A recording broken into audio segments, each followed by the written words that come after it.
Thank you, Mohammed.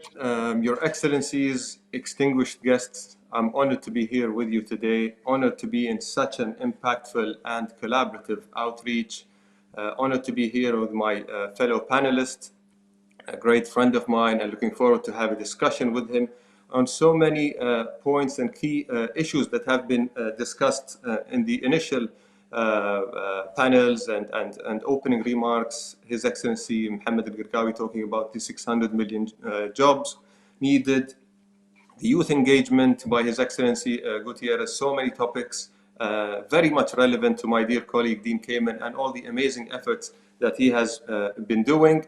But even prior to that, and as an icebreaker, Dean, we've had the ritual of having ice cream gatherings, as you know, and that ice cream discussion in London had led to one of the largest robotics gatherings, gathering more than 190 countries from all over the world. It converted a dream that you had. It also converted a vision that our leaders have, which is a vision that empowers youth, a vision that empowers testing new ideas, and a vision that empowers collaboration and inclusiveness. So I cannot not start my discussion with you without a scoop of ice cream, my friend. So if you allow me, it's a bit maybe soft now, but I wouldn't have let a session go with you without having an ice cream discussion. So that's to you, my friend. And by the way, today marks an exact year on the first global event that happened in Dubai, where we celebrated jointly the success of one of the most successful robotics competitions in the world. So maybe over to you first, Dean, to welcome you, my friend, and good to see you. Hope you're well and safe and your family is well and safe. And maybe we can have that as an opener in a discussion. So thank you very much for that. And in respect and return, I also have my ice cream here because, as a great old friend, Khalfan, it all started when you and I in London agreed after some great fun ice cream, we would make a great fun event where you in Dubai hosted more than 190 countries. And you're right, it was a vision to bring all the kids from the entire planet together and prove mostly to their parents and grandparents and political leaders and business leaders that in fact kids are way ahead of us. If we get to them when they're young and start them off communicating and cooperating with each other, they will collectively do a better job of building a world for their future than we are handing them now. Absolutely, absolutely. And in alignment, and by the way, your ice cream looks in much better shape than mine. I did my best, but I believe you won, my friend, as always. Obviously, we know this event speaks about international cooperation, multilateralism. Those are the themes of this event. So how is that linked to First Global, first of all, if you will, and all your other efforts and your belief with this kind of approach? So thank you for that opportunity. 30 years ago, more than 30 years ago, I started a not-for-profit in the United States called FIRST, for inspiration and recognition of science and technology. Because even here in the US, which is generally seen as one of the most advanced and successful countries in the world, even 30 years ago, it was already clear that the digital divide was getting worse and worse. Women and minorities in particular in the US were falling way behind others in this country. And once you give young kids the power of technology, but you don't distribute it evenly, those inequalities get worse and worse. And over the years, we went from 20 some odd teams competing in my competition in FIRST, the whole purpose of which was to show that science and technology, if it's presented as a sport, can be fun like any other sport and will get the passion of kids. But after about 25 of those years, without even trying at our championships, we got dozens of countries sending teams because of the international support we have from corporations. But about 5 years ago, we realized FIRST shouldn't be just a US-based operation. There should be the international version of it. We founded a second not-for-profit called FIRST Global. And I'm happy to say we did a demonstration 2 years ago where we invited about 100 countries to come to Washington to prove that we could get one team from every country, all these kids celebrating technology together. We did it at Constitution Hall. The year after that, we took it international. We went to Mexico City and we had about 130 countries all celebrating technology. But last year in Dubai, thanks to you and all of your colleagues, we had 191 countries. Every single country in the Middle East had a team. Every single country of the 54 countries in Africa sent teams of kids, and it proved that kids all over the world, given the opportunity to communicate, to cooperate, we proved that while they'll continue, as they should, to teach in their own countries, their own language, and their own culture, and their own history, but we proved that science and technology and engineering and the rules of nature are the same everywhere. And if kids can learn that common set of powerful rules and develop a common set of tools of technology, they will create a world where there will be a much better distribution of opportunity, careers, problem solving. And I can't thank you enough and the UAE enough for making such a spectacular proof of it. We've got it on video. We use it every day now. And even though COVID has interrupted us from having another event this year, the growth of FIRST Global, if you just go to their website, is stronger than ever. The connections that we made with those kids are still growing out of the event in Dubai. I got to tell you, Dean, I remember your exact words when we met in Dubai, and you were telling me, you got to go there and see it to really believe the joy in the eyes of youth, to see the interaction between the youth. And I have to tell you, it is something that is different and completely different than, you cannot imagine the difference when you actually see it in front of you and you actually see that action and joy and happiness. And it goes far beyond, like you've said, and it goes far beyond the actual innovation work they do. It's the collaboration, it's those booths between those countries, having meals together, discussing, coming up with new ideas. And when you compare it to any other global gathering, Olympics, World Cups, which obviously are great events, but this one is purely focused on youth, and at the same time, there's zero other agendas in those kind of youth gatherings, because those people are youth, like you said, and when you get to see it, you really appreciate the level. So I cannot thank you enough for your efforts for making that happen, and Dubai becoming a platform with such an amazing gathering. The question here, Dean, is when is the right time for the youth to be engaged in something like this? What is, and as you've heard in different remarks today, that the future holds a lot of changes, whether it's reskilling, whether it's job opportunities, whether it's the introduction of the fourth industrial revolution and new sectors. So when is the right time to introduce youth to the challenges of the future?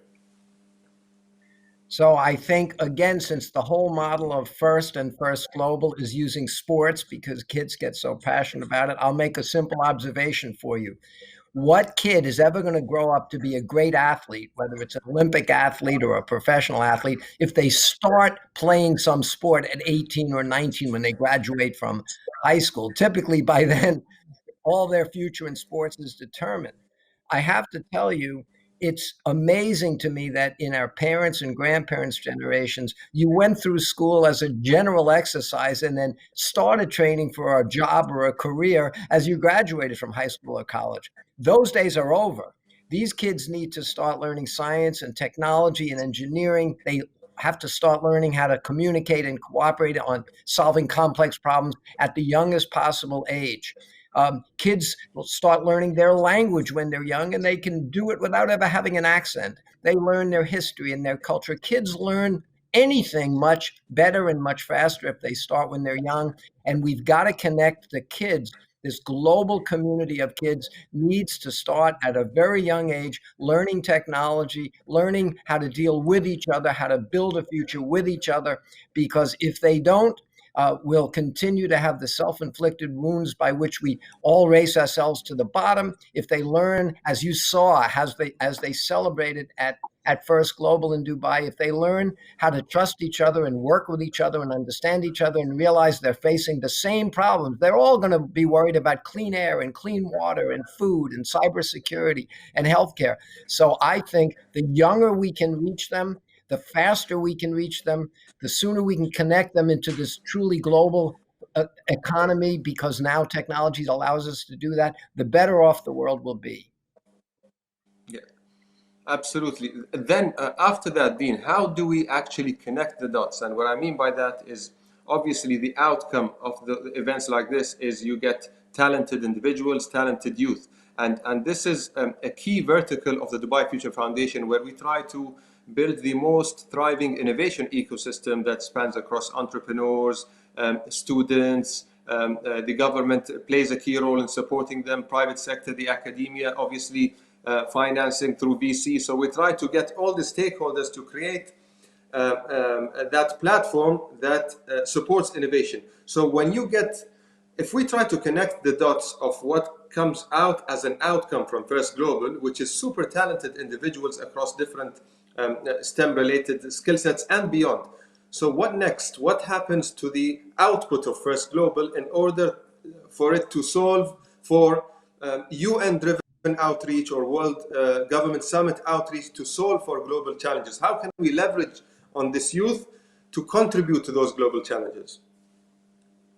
Well, you should be very proud already that you started that process, because although we weren't able to do an in-person event this year due to COVID, all you have to do is go to the First Global website, and every Sunday they publish a newsletter. And for the last 6 or 7 months, almost all the stories somehow relate to the kids around the world that have connected with each other, sharing ideas on how to build ventilators, build masks, find better ways to deliver using their robots food so that people don't have to get close to each other.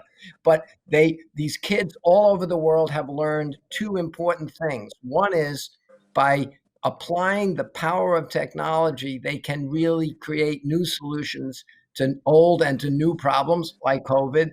And more importantly, I think they've learned how to communicate and cooperate, and they are continuing to do that in an ever more tightly connected community. So I think the outcome, the output of First Global, in your lifetime, you're going to see some world leaders that are able to get together and solve problems because they know each other, they understand each other, they can communicate in a common language, and they'll all say they started that process because they met each other at a First Global event in Dubai. Let's talk about women, Dean, and how can we get even women more involved, especially, in relation to STEM.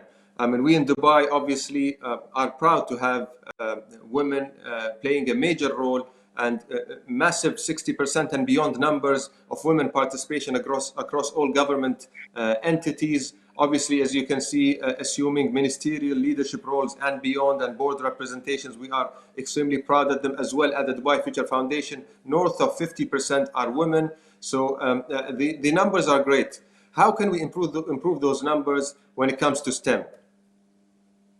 So the good news is I love the numbers you just put out, and they are representative of all of the FIRST teams around the world. You know that we had many all-girls teams from some of the countries participate, and they did very well. But the answer to your question, how can we get more fair distribution and equality in the representation of women in the future careers in STEM, I think that's relatively easy for 2 reasons. One is the type of jobs made available and careers made available to anybody, to women over the millennial before us, was in part restricted because many jobs required brute force and physical strength. Well, the world of technology says very, very little of that now separates anybody from an opportunity. A keyboard or writing equations or solving problems in technology generally does not require physical strength. But the other thing is almost all jobs, all careers were based on social and historical and cultural biases and backgrounds. Certain people went into certain kinds of jobs historically, but these are all new careers. They're new jobs. They're new opportunities.